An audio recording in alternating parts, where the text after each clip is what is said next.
Bonjour et bienvenue dans Very Hard.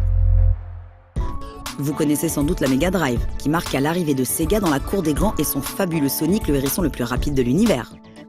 Cela tombe bien, car ce n'est précisément pas de ça dont je vais vous parler. Non, aujourd'hui, nous allons nous pencher sur sa genèse et les origines de son architecture.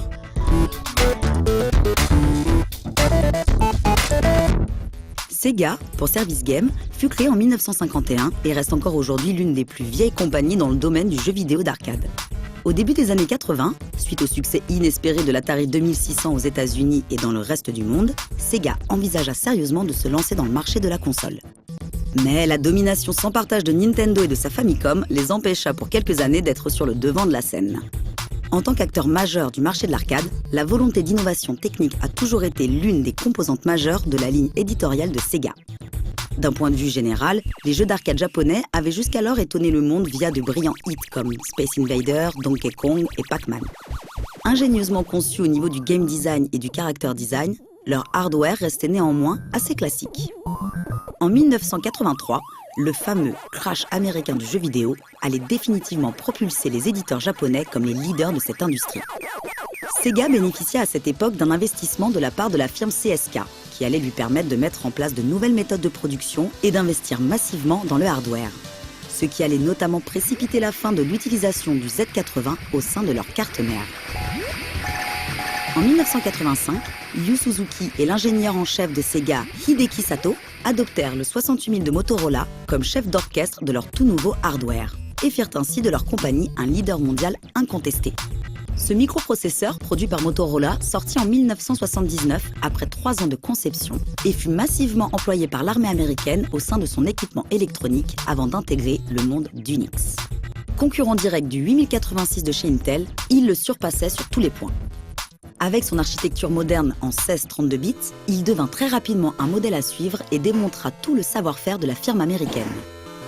Si, en 1984, les premiers jeux estampillés Sega employant le 68000 furent des productions du modeste studio Alpha Denshi, ce fut véritablement Hang-On qui le popularisa, au point de se retrouver en 2 exemplaires sur sa carte.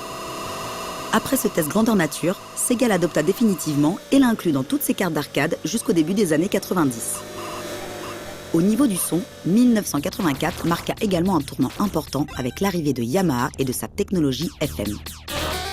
La synthèse FM devint au fur et à mesure une véritable préférence nationale et intégra les domaines de la musique, de l'arcade et des micros. Le Z80 y faisait office d'assistant et de contrôleur du coprocesseur sonore. Quant aux numérisations, elles étaient souvent gérées par un 3e composant. Du côté des graphismes, le début des années 80 marqua l'arrivée de chips graphiques plus évolués. Les firmes japonaises se contentaient alors souvent de rachats technologiques ou de clonage sous licence auprès de fabricants comme Texas Instruments. Du côté de Sega, une architecture provenant du célèbre constructeur américain était également employée.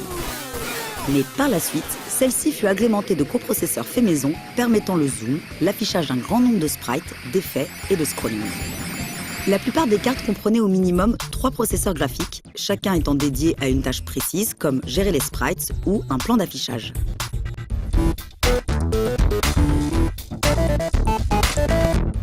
Fort de son expérience en arcade, Sega prépara soigneusement sa contre-attaque dans le but de prendre de vitesse Nintendo. Et ce fut ainsi que Hideki Sato conçut la Mega Drive en s'inspirant de l'architecture 16 bits développée pour les cartes d'arcade. Ce qui permit une forte économie de budget en recherche ainsi qu'une adaptation très rapide pour le développement, mais surtout, ce choix offrit la possibilité d'adapter plus simplement un grand nombre de hits d'arcade. L'architecture de la Mega Drive reprenait le microprocesseur principal, le fameux 68000. Pour le son, on y retrouvait tout aussi logiquement un processeur Yamaha, le 2612 plus exactement. Processeur qui avait l'avantage de pouvoir générer jusqu'à 6 canaux FM, mais aussi d'utiliser une de ses voix pour jouer du son numérisé. Le tout étant contrôlé par l'incontournable Z80. Pour la partie vidéo, le 315 5313, contrairement aux multiples coprocesseurs des cartes d'arcade Sega, centralisait toutes les fonctions afin de réduire les coûts. On y retrouvait donc à l'intérieur la gestion de 64 sprites hardware, un plan d'affichage fixe qui était généralement utilisé pour l'affichage des scores et 2 plans d'affichage pourvus de scrolling horizontal et vertical. Côté couleurs, le composant pouvait gérer jusqu'à 4 palettes de 16 couleurs sélectionnables parmi 512. mais aussi un effet nommé Shadow Highlight qui permettait de baisser ou d'augmenter l'intensité des couleurs sur un élément du décor ou encore un sprite.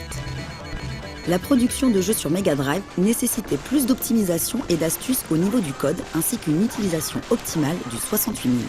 Alors qu'en arcade, les programmeurs pouvaient compter sur des coprocesseurs dédiés et davantage de mémoire. Et ce fut ce qui, paradoxalement, allait faire la richesse de la 16 bits de Sega. Certains studios japonais comme Treasure jouèrent ainsi les virtuoses avec une finition et un raffinement du code tout simplement incroyable. Le fait même qu'elle ne put afficher que 64 couleurs maximum sur 512 couleurs de palette générale fut exploité à son maximum par certains développeurs. De leur côté, quelques créateurs occidentaux s'inspirèrent de leurs homologues nippons et employèrent même quelques astuces techniques venant tout droit de la scène démo.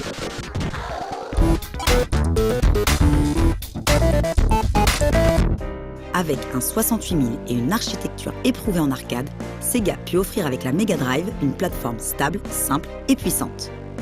Le 68000 fut certainement le microprocesseur le plus utilisé pour la production de jeux vidéo entre la deuxième moitié des années 80 et le milieu des années 90. Moderne, rapide et pratique, Sega alla jusqu'à employer son fameux slogan « Blast Processing ». So what's blast processing do? La Mega Drive fut une cible de choix pour les adaptations de jeux Atari ST et Amiga, et elle permit également à un bon nombre d'occidentaux de collaborer pour la première fois avec un homologue japonais.